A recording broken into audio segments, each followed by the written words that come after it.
Guys, the reality is your curves is nothing compared to what he's done. You trust me a lot to be able to come up with something like that. Experimentation is not just something that the designer can indulge in. You need a lot of faith from the owner. And I find that when you're working with residential projects, they're usually very selfish. You don't go mad one. Don't you find it like a struggle? Hi everyone, welcome to this episode of the Six-Sider Show, where we ask tough questions related to the interior design industry to our IDs, merchants, vendors. And today we have my good friend Jackie Lai from M.Spaco with us here today. I haven't seen him for like ages. How long? Few years maybe. Got Few years, got few years, man? Maybe about 1 year. I think, no, I saw you during Chinese New Year. It was brief. You walked past me. You were going for a D&D. That was the last time I saw him. So welcome to our show, Jackie. Thanks for joining us in our second last episode of this season of the Six-Sider Show. Thanks for inviting. Yeah, you're welcome.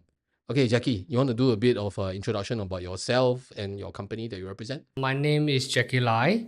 I'm a design director in MCC Singapore. So MCC Singapore is a builder and developer. It's a China-based company who builds and develops, and as well as involved in a lot of mega projects in Singapore. The latest one that we are doing is Resort World Singapore 2.0 that will be completed in 2030. What's your role in this project? Involved in some of the initial startup like user experience of how to divert the traffics and all this with some wayfindings, as well as involvement in their office spaces, the temporary office spaces where we have to displace 250 Resort World employees because we're going to demolish their main building. So because they are displaced, you need to house them somewhere? Yes. So we have to erect a so-called temporary building. It's an office, but it's supposed to last 10 years. Then to house 250, and we are to complete in 3 months.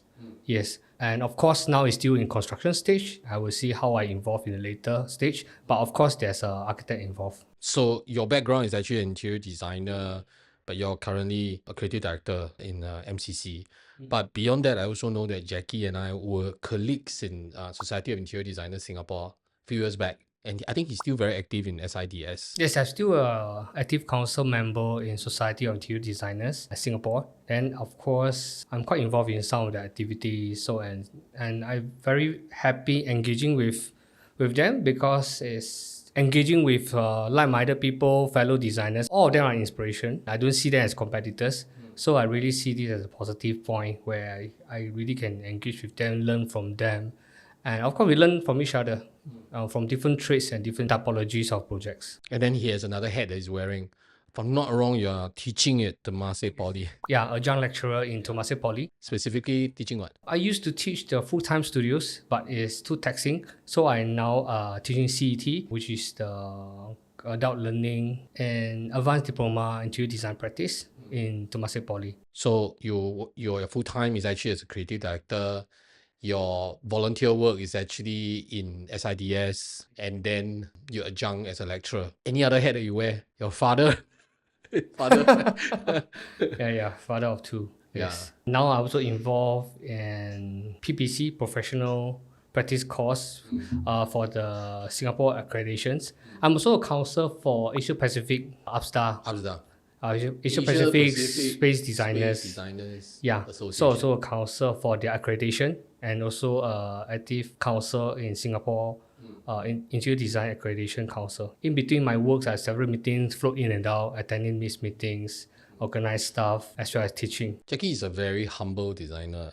So much so that I have to push him to talk about his accreditation affiliation. There's one other thing that he has is like he's probably one of the few designers that I know likes to collect awards. Right? How many awards do you have at the moment? No, I didn't really count them actually. The number of trophies you have, any idea? 15 to 20, I think. 15 to 20 design awards, locally, regionally, internationally. Taiwan, China, mainly Singapore, of course. Name one award that you're most proud of. The most prominent one, of course, is the IF. Yeah, IF Design Award. Another one is A Design Award. This is one award that I want to credit to one of my co-designers because I flew down with her to go and collect the awards in Italy. So I feel that one is quite significant because it's kind of first time when I travel overseas to collect awards. And That's the A award, right? yeah, as a mentor, I feel proud that I bring him to the industry, and she's still very much involved in this industry. What project is that? That's a residential or a... Oh, that one is a residential project. My most award-winning project is Marina Residence. It's a futuristic project where everything is white. That one, it took quite a while for me to do because it's a very challenging project. The owner want to envision themselves staying in the future. They want to know how handleless door feels like. Everything will be in motions. There's smart technology. And that was like long before COVID, like 7 years ago, where the technology is still, the smart home is just starting to kick off, and it's not as mature as now. So that time, it's quite challenging. We're trying to throw in some of the technology from overseas. We even explore on touchscreen on glass. But that time, the technology out but not launched in market yet. So these are some of the things that I feel to monitorize because it's not in the market yet. Yeah. If not, it will be quite fun. So ironical, right? That now we're talking about it from a retro point of view, and you're doing that at that time you were doing a project for the future. And imagine right now you have a time machine where you can go back and do certain things differently. Would you have done certain things differently? Of course. With the evolved technologies, and at that moment of time, craftsmanship is very difficult to find, very difficult to get off, because my whole bathrooms was like kind of on organic form.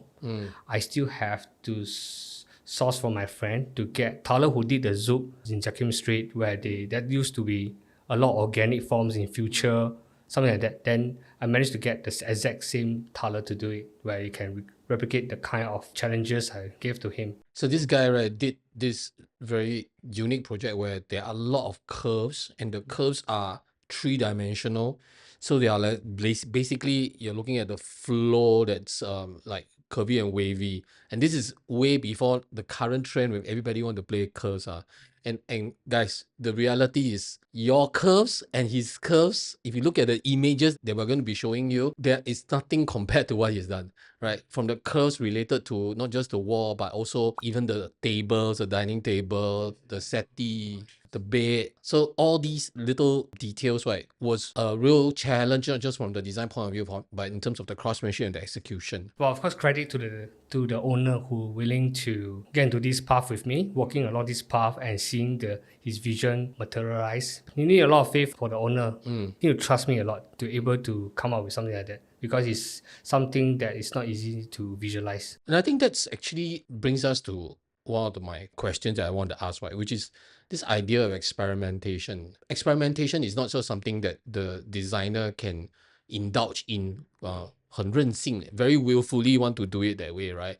It is also very much the acceptance and the willingness from the homeowner. How often do you think you have met homeowners who are willing to go experiment with you? Okay, those who see my works before, especially owner who have seen my works before, they know that I able to go off the norm to design some things that's not common. The projects that became known through awards whatsoever, the owners start to Google me and they see me online. They say that, okay, I like something you do, I want something similar, or probably in a different context with the customer's requirement. I do have some of these customers who have unique tastes, and some are in geometrical shapes, may not necessarily be wave, and I gladly challenge myself to do it. It's quite fun. And of course, the most common surfaces I use is solid surface, where I can really conform to different shape and sizes that I want, much more easier than the rest. So I guess what you're really saying is that the awards help lah.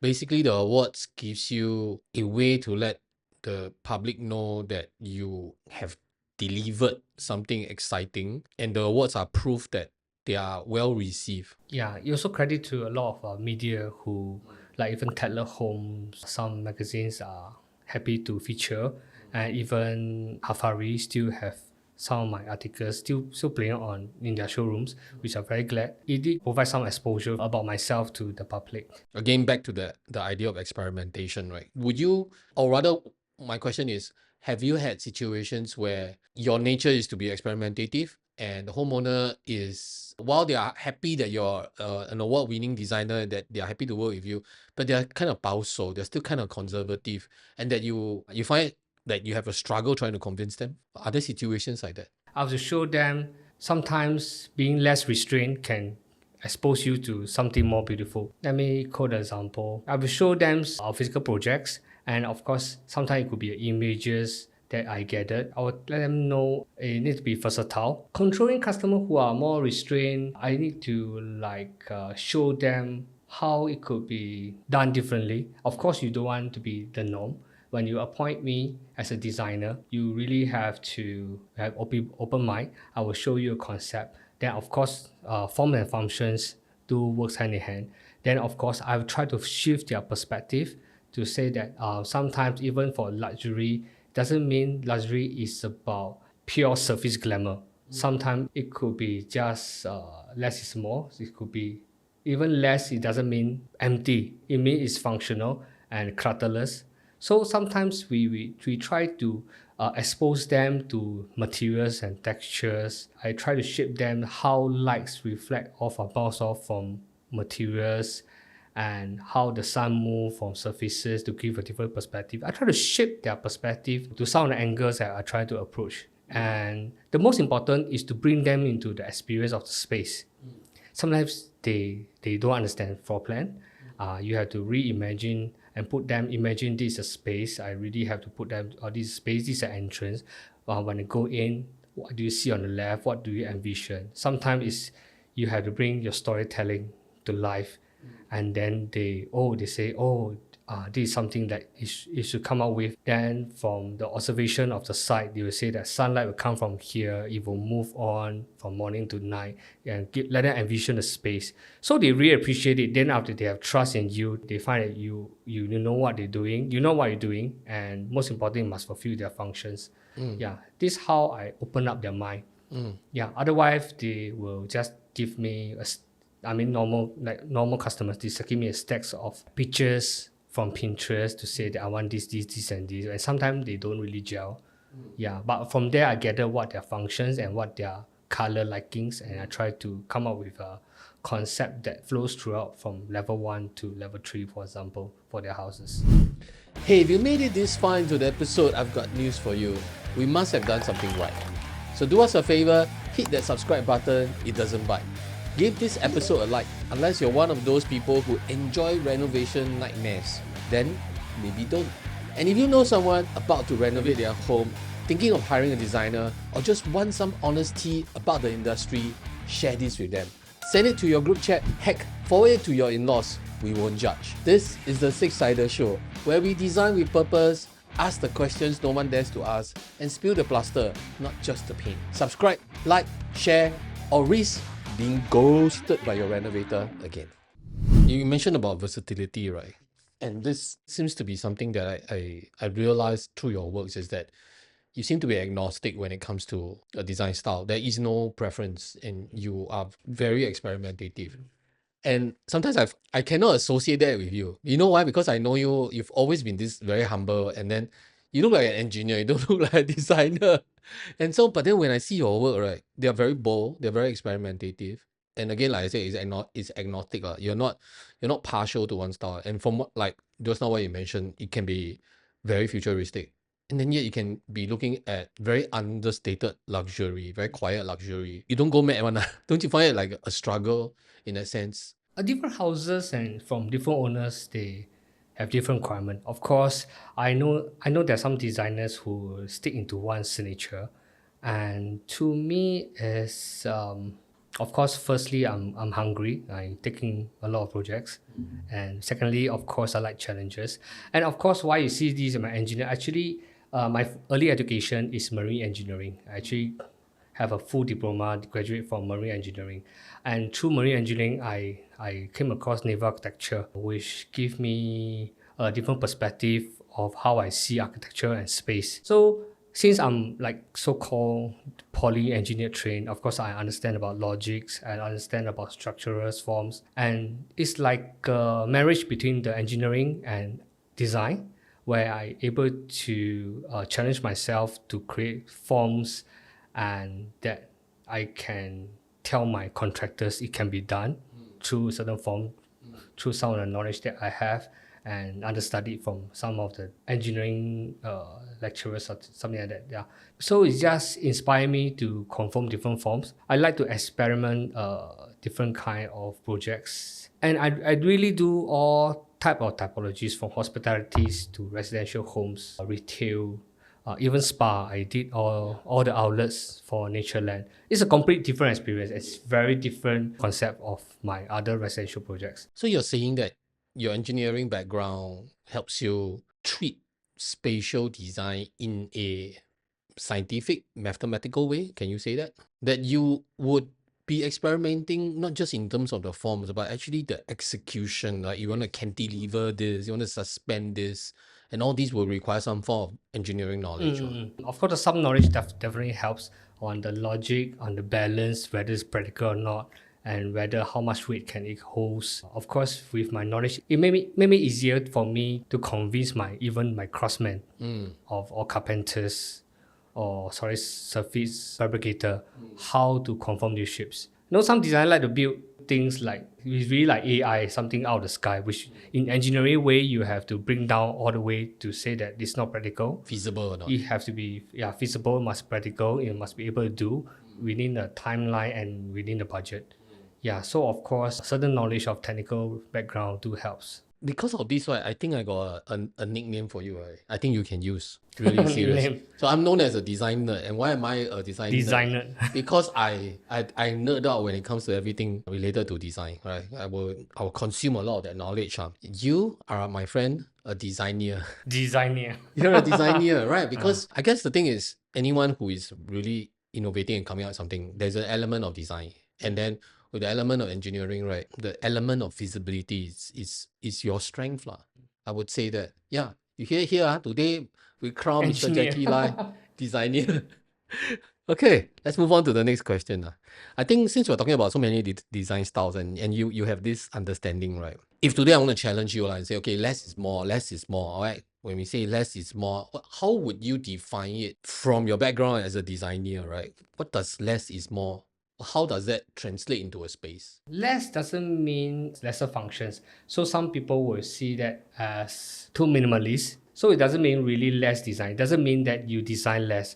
Actually, it's more difficult to design less because you're trying to make it a better design, removing unessential stuff. You actually put more effort in the lines, proportion, and material. Actually more rigorous. Then after that, you go into the materials, and when you're minimalist, there's nothing to cover. So the flaws are easily being visible, and you have to come in some detail, have to be subtle and make it as a whole. When I call it less design or we call it minimalist, it's actually is a functional design, but it's just clutterless. You remove some of the unessential stuff, but to me it's a better design. It's less clutter, but it's very clarity. There's a balance, and the spatial rhythm is more easily achieved. From what I understand, what you just said, right, is that basically it is sophisticated and it's almost like it's a good story. They don't tell you exactly so obviously, but when you look back or you think back about the story, right, certain things will come out, certain things would make sense. Oh, like an Easter egg like that. This thing was designed this way because it had to serve this purpose, and it's just not outright in front of you, but you experience it, and that's the sophistry. I guess that's what you're trying to say, right? Yeah. Can you recall a project where you got seriously challenged as a designer? Like, I know you've always thought about the Marina Bay project, but let's not talk about that because I think that one is, everybody knows about that project already. What about your starting years as a designer? Were there initial challenges that kind of shape you to where you are today? Most of the designers start off with cookie cutter projects. Of course, everyone start with great aspirations, but of course you need to have projects first, and you need to know how to survive.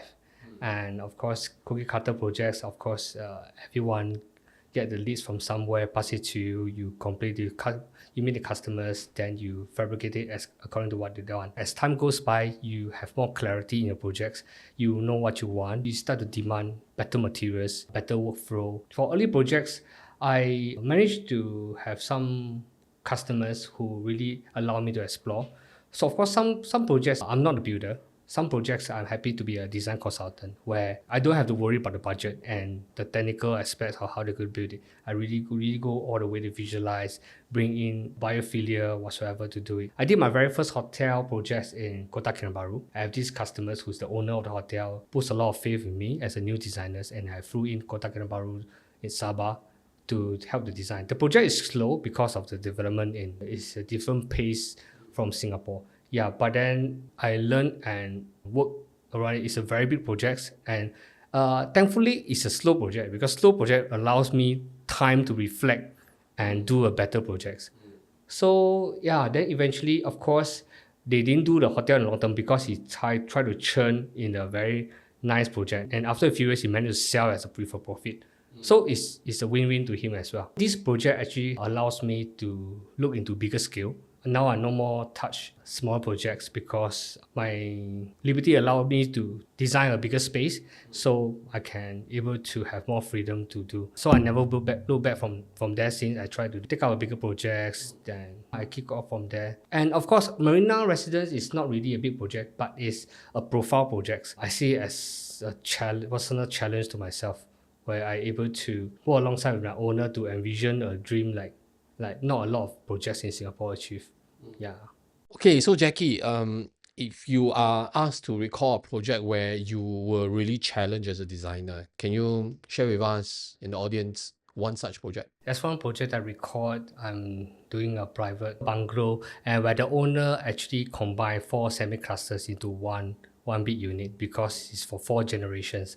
And of course, this is a major A&A, and for major A&A, there's a lot of big gigantic columns that spans from the basement all the way to attic. My biggest challenge is how to embrace these 4 columns.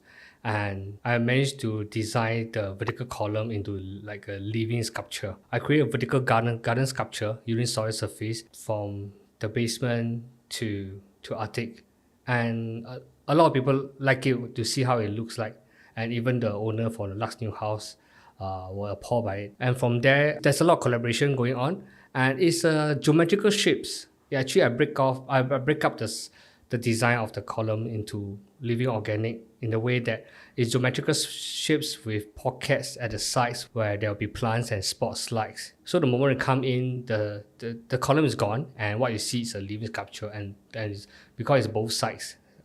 So left and right sides along the staircase is a very big giant sculpture. I took pride on it. It's very challenging because there's a lot of structural issues, how to hold such big amount of solid surface on it. So there's the collaboration with engineers, fabricator for the metal structures, solid surface, and even horticulture people to how to bring in plants to do it. That column, like the whole process took like 4 to 5 months itself. It's one of my highlight of my design career as well. What about the plants? Are they still thriving? There's a mix of real and fake plants throughout the space.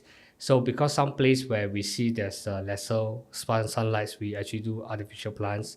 And then there's some plants where the owner can able to reach and do by itself. Yeah, but because we make it modular, anytime where they feel that they couldn't maintain, it can always convert to artificial plants because all these are already a ready planter box. I see. Okay. So if I'm not wrong, I'm just visualizing it's basically a column, then you clad it with a solid surface. Yes. And it comes in in the geometrical shapes. facets.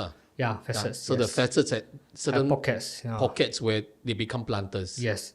And it's a very tall, from basement all the way to level 1. So the from bottom, you take photo up, it's quite nice. So the challenge that you're saying is that what was initial challenge is that the columns were necessary because it was basically a cluster of projects, right? Then after you hacked away the walls, what remains will definitely be the structural columns. And instead of becoming an eyesore, you make them a feature. Yes. It's the common column between 2 semi-D because it combine together and become one. So that's why the center one is very important. So that's also where the new entrance is.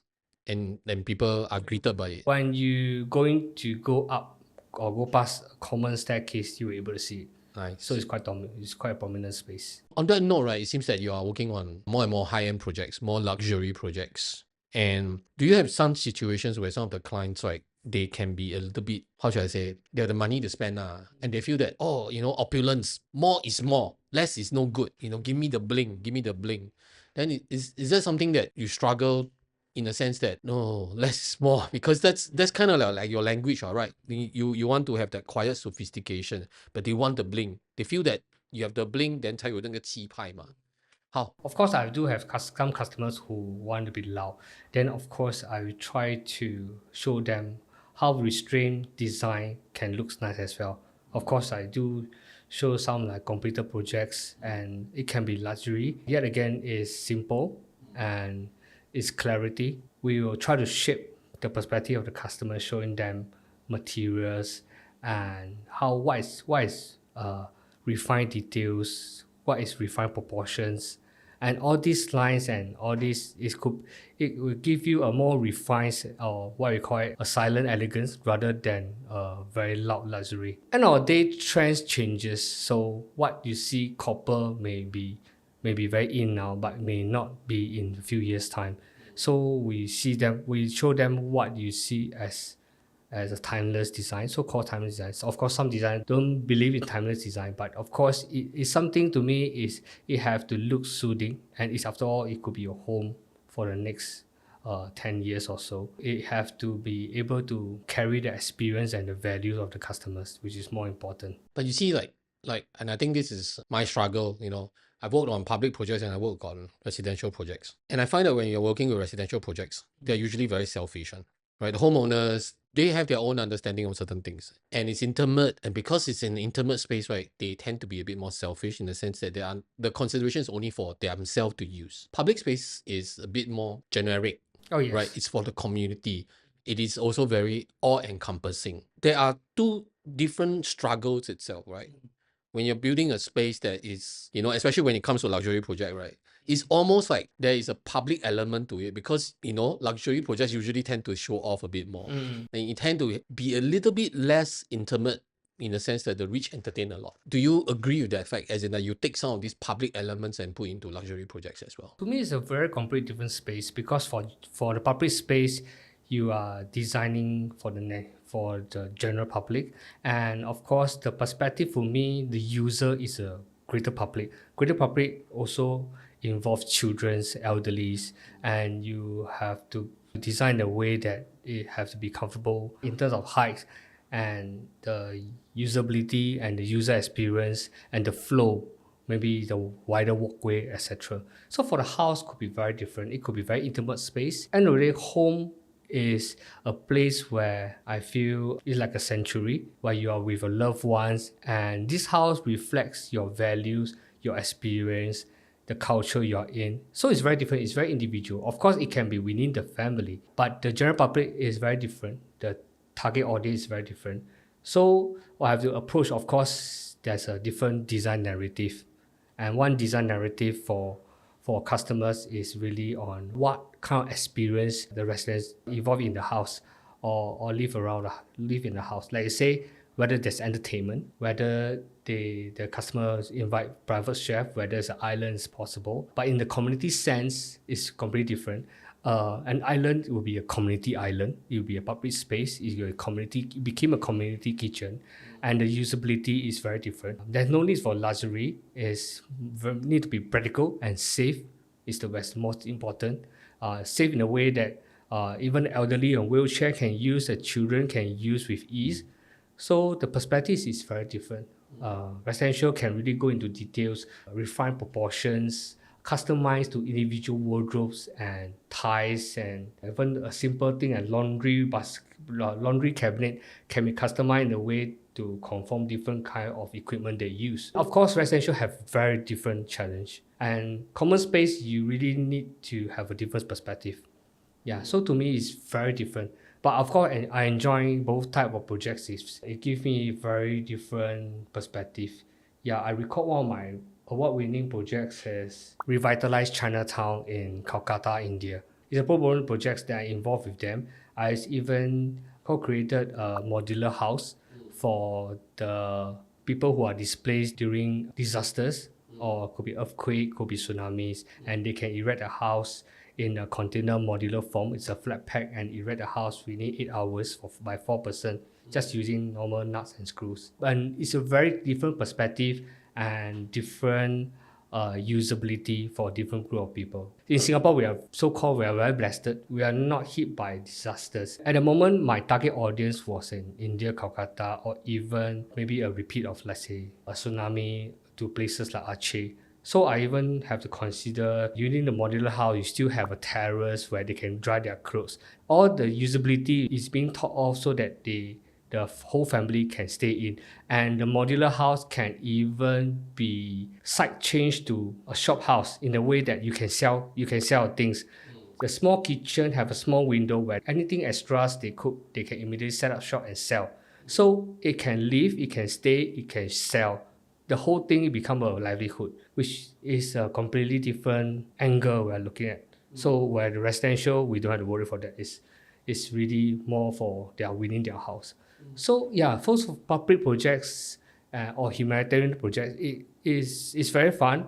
I even designed a mobile library for Afghanistan children. It's been built already and well received. It's also a different perspective because the users are the children who during the war couldn't afford to go to school. Yeah, it's pretty challenging. Yet again, it's very fulfilling doing public projects. But end of the day, of course, it's talk about the user experience is very, very different, and the topology is completely very different. Yeah. That's a very interesting spectrum. We are talking about from, and again, the initial discussion was about residential project in a more private setting to public spaces, where then it has to be more encompassing, a bit more generic to projects that are kind of like addressing with very basic needs. But even in that kind of situation, the designer's involvement is still there.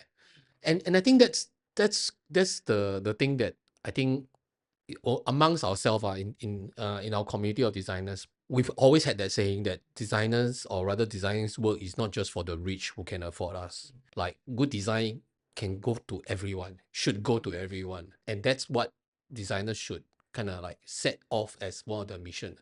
That if you only design specific for people who can only afford you, then I would think that 白活了 as a designer.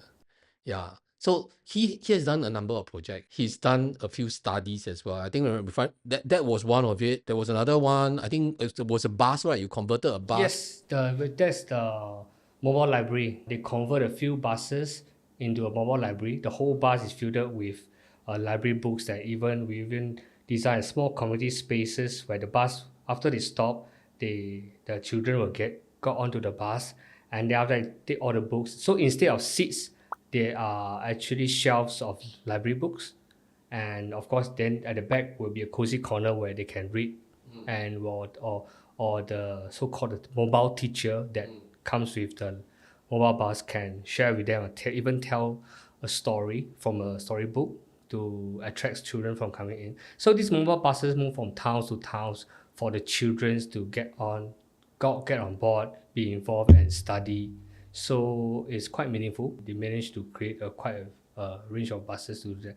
Yeah, nice. And I think you're one of the few designers that really moved out of your comfort zone. As in, like, you don't just work on projects that pay you, you work on projects that basically don't pay you, but they pay you in kind, in experiences. They pay you in terms of for you to understand that I'm designing for this bunch of people who, under normal circumstance, will never be able to afford your fees, one. But somehow or other, because of your involvement, you become better out of it. Yeah, sometimes it's a collaborator like that able to get me along. Otherwise I may not even have the lobang to get all these projects. When the designer approached me to do that, not designer, the so-called she's is for media. She's the bridge between Calcutta and Singapore. She even wrote a book. So able to connect me with all these projects and able to communicate directly to the people, to the end users from various parts of the country. It's very fulfilling. So to me, what I learned is experience. I understand the importance of empathy in all these projects. It gave me a different perspective. So I feel it's even more valuable than money itself. More enriching and more fulfilling. Yes. At least you know that your portfolio range is very vast. For those of you guys really want to know, you can go hit down to your Facebook page or your Facebook your page. Instagram. I don't know where can we get all this information from you? Like all the past I projects that don't you- have a website of my own, but I do have my personal design consultancy called Jia Studios. Then all these projects you put down there. Some of the projects, put it in there, yes. You might want to consider putting some of your stuff on our site so that people can go and see. Yeah, but it's a non-residential though. It doesn't matter, right? We basically have all sorts of designers with us, architects including, especially notable projects where I think you can kind of broadcast and let people know the range of projects you do. The key thing is if you find a designer, and this is anyone who's looking for a designer, if you find a designer who is empathetic enough, willing to listen, and understand the complexities with regards to design, that it's not just about for people who can afford, but it's also for people who are in need of it, then that's where I think you'll find it all nicely packaged in Mr. Jackie Lai here. He like I said just now already, besides the humbleness and all that, right, is I don't know where he finds time to not just do, like just now say, volunteer work, right? Then you're basically a management role in MCC, and then you do pro bono work as well, right? And then you also teach in school. So this is all is a very packed day lah. Right? So I salute you when it comes to that. I am quite a workaholic. I don't know when am I going to retire, because I enjoy going to work. I enjoy doing the things that I love to do, design. Every new project seems like a new toy to play. So it's quite enriching for me. So I really embrace that. I will stress myself as long as I could, or until maybe my wife say that enough is enough. Please come back home. Please stop staying out at workplace. Happy wife, happy life, man.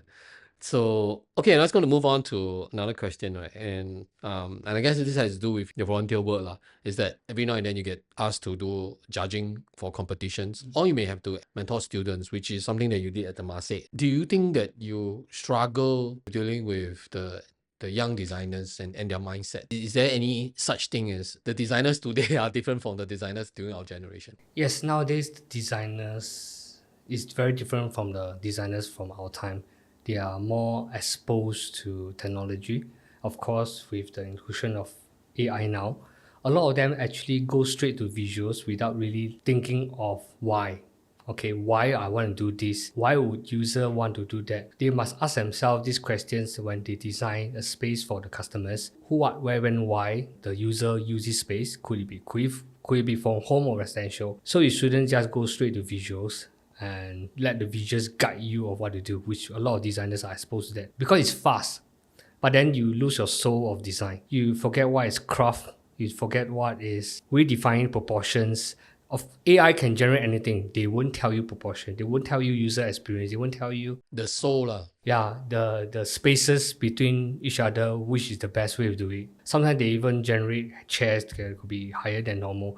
So all this you have to refine back to the designer itself must have patience and have the passions to really discover the why, right? Discover the why and who is staying and whether it's elderly children, who are the users, to do it before really going straight to the visuals. It's so easy to get to the visuals. A lot of them lose their part. They go straight to that. They've forgotten that end users can also do that. If you lose that part where they connects you, the human part, to the ability to understand why the user need this and why do they want their house that reflects their values.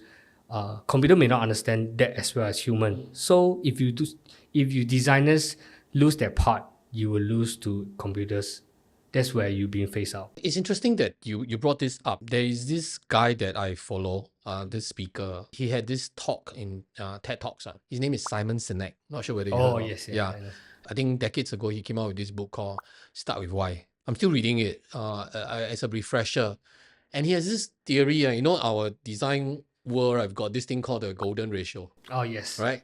He has this idea about the golden circle, where he talks about what, how, and why. And that the core fundamental of doing anything, right, always starts with why. And then you figure out how to do it and what to do. What you just described just now seems like if you get an AI to help you do something, right, it's basically to get to do what, right? And then the how is basically using AI law. But nobody spends time to discover the why. So the what became the answer. What is it all about? But the how is important, right? Because it basically means that your understanding of the materiality, your understanding of the technicality, and then how that comes together to build it. But even that is not enough, right? Because at the end of the day, the user was the one that triggered you why you had to do it in the first place. Like if it's a bus stop, you're designing a bus stop. The bus stop is for who, right? And why would they need this shelter? Is that because there's morning sun? It's because of rain? Last time bus stop people can smoke, and then there's a bunch of people who smoke, a bunch of people who chew chewing gum, then they put the chewing gum below. The last time bus stop already got this thing, then you put your hand down, you can touch the chewing gum. They had all these nuances and all that, right? And then over time, that's why we lost chewing gum. That was the why for it. My point I'm trying to say is that, interestingly, you brought this up and it kind of triggered this golden circle thing with me. Have you ever read Simon Sinek's book? Not yet. Maybe I should take a look. Yeah. Yeah. I really think that there's a lot of correlation together with the golden ratio thing. Golden ratio is almost like saying the people who know will know this. Even in nature, right, we find golden ratio everywhere. A lot of things happen by intent. And God-fearing people will know that this was designed by God's intent. That design, somehow or rather, right, had this ratio in mind really. And everything flows according to that. And somehow or other, right, when it comes to designer doing work, right, sometimes we are also playing God to a certain extent. We're creating a space for people to inhabit. To a certain extent, even creating a habit that people may have, right? A certain pattern for them to use that space. And if you do it right, because it starts off with why. I always like also kind of think about like people in Vietnam. When I went Vietnam, right, they say, hey, come, we go and eat. Then we go and eat, right, they suddenly, it's roadside and they make me sit down on this chair. Very It's low, like very low one. stool, right? Then I big size, I want to get out very hard one. So in my world with design, it's 人体工学, right? Ergonomics. This doesn't make ergonomical sense. But in a cultural perspective, this is totally their lifestyle. This is everything that works for them, right? And then the why suddenly gets changed. And I find that this why is very dynamic and very interesting. So if you have a chance, really go and read out about it. And then I think you can find a lot of association with what you're saying. Yeah, different customer will have different why lah. But of course, when you use AI, sometimes you kind of make it very general. Correct. That is the problem. Of course, to the owners as well, design really have to take times, because if everything wants speed, then of course AI can solve for you. But it lacks thoughtfulness, it lacks care, it lacks someone to think for you in a third perspective how to refine your space to be a better place to live in. Since you brought up AI, right, then this one is this is a question that I need to ask. So are you pro or against AI in the design work? I'm pro AI and I use AI a lot. Not so much that it's going to replace myself, of course, because no matter what, we have to embrace it, and I embrace it to my companies and my colleagues as well. Some processes, it can help us to be faster. Like for example, some visualization. Of course, you need to have the basic technique as well and the right prompt to get it done. And of course, AI can help us generate a lot of iterations to customers to show them what may went wrong. So sometimes it may not necessarily be the beauty, but it could be the negative aspect of it. We cannot avoid it. You can't go against it. It's just like you've been using Nokia phone, and suddenly iPhone came and you refuse to embrace it, but you'll be phased out because Nokia will no longer be around. So you have to embrace it. So how I embrace it, in terms of graphics, and because I'm teaching, I managed to use some of the example of visualization to show to my students the difference between AI and not. And of course, and AI do generate very nice images. But end of the day, even when I'm teach, I have to credit that the attached images is generated by it's an AI generated images. I won't credit myself to the pictures, because of course, a lot of people say AI came from the images for a lot of designers. Of course, we can't know which designers. We can only credit accordingly. The most important, you have to educate your colleagues or designers the ethics of using AI. You have to declare that this AI generated. I do declare to my customers this AI generated and this is 3D perspective model. Sometimes generated is really just for the fast look. Is this what you want? We tweak to it. But it's never going to be the finished products. Sometimes in the very fast pace, it's 讲系统. But end of the day, this is not a final result. It's basically we have to refine and make sure this space is uniquely yours and not some images from AI. I will agree. I think, and this was a conversation that I had with my son or my family recently, which is like, if you recall, our time last time when we were schooling and we had to type report and that was before we had computer, we had to use typewriter. So besides typing skill, the next thing we need to have is spelling skill, right? Then later you got computer you got Microsoft Word, then it has spelling tool, right? You can basically do spell check. You see if you look at it from the same vein of thought, right, from a spelling tool, right, it kind of like change our life, right? Because now you don't need to have good spelling skills and you can get your story out there and then you will refine it. Fast forward to today, right? That can be addressed in a grammatical area as well, not just spelling, but in grammar. And then fast forward even a bit more to today, when you have AI, right? That narrative can be polished up even further. My point I'm trying to say is that it's not just a matter of embracing or not, is that is also an evolution. And it all came from that point where from typewriting to become a spell check. It's as simple as that. And if we had rejected that today, you wouldn't have moved to today. And if you go even further, right, last time it was handwriting, right? Handwriting to typewriting. And why need typewriter? Because a lot of people's writing scribbles or cannot read, right? And the idea is once you type, you could print and you could share that knowledge from one person to another person to another person to another person. Who is to say that the AI that we deal with today, right, is basically like the library of information that you will share with the next generation, 100, 200, 1,000 years from now. They will look back at us, right, and how we grow as a society, as a community, as designers. So everything we generate now is become a library for the future, actually. Correct. Yeah. Interesting. We're moving on to the idea of Singapore in 10 years' time, with the idea of this AI coming together and designers and technology. What do you think would be like specifically in Singapore and Singapore's design scene? Just 2 weeks ago, I attended Osaka Design Expo, and of course, I attended the Singapore Pavilion. And when I go in the Singapore Pavilion, they are trying to envision a utopian space where diversity, social community, and good governance and works together in a very perfect sense. Idealistic. Very ideal. It's a ideal perfection of society where I see there's a lot of plants. Of course, Singapore pride themselves of Garden by the Bay. There's a lot of elements inside the Singapore Pavilion. Then with plants, with a lot of healthy ecosystem with birds and all this in Singapore, and as a society where everyone live together. Of course, this is what Singapore Pavilion envision Singapore to be in the next 10 years. To me, is pretty much what I see Singapore, and even they themselves envision that Singapore will be a country, even for interior design or even design, they will definitely blending technology, sustainability, and wellness. And all these are important elements that they are looking at. Wellness, of course, is very important. When there's more technology, there's more stress. Some people really, either you're against or you ride along to the evolution, both of which is pretty stressed because it's so fast-paced. Yeah, but now. Yeah, but of course, with so many technology and as a financial market, there's even fintech and all these financial and technology hand in hand together. Of course, there will be a time where I see there will be a return of craftsmanship and the need of new materials will be coming in. There could be much more better materials than just solid surface or even tabletop that we have. And people are more looking into maybe more textures, and there will be people who want to have spaces where they call home, where you can touch the materials, there to be timber, there wellness comes in place.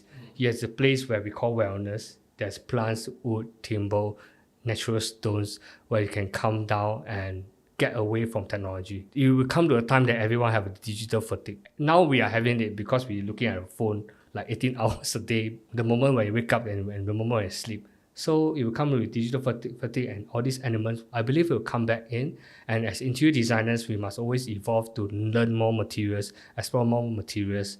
Of course, with the wellness and sustainability in place, and these materials will surface very fast. So your vision, or rather your vision of Singapore in the next 10 years, has this outlook where technology would have a reprieve with, or rather spatial design would have a lot of adoption of with nature.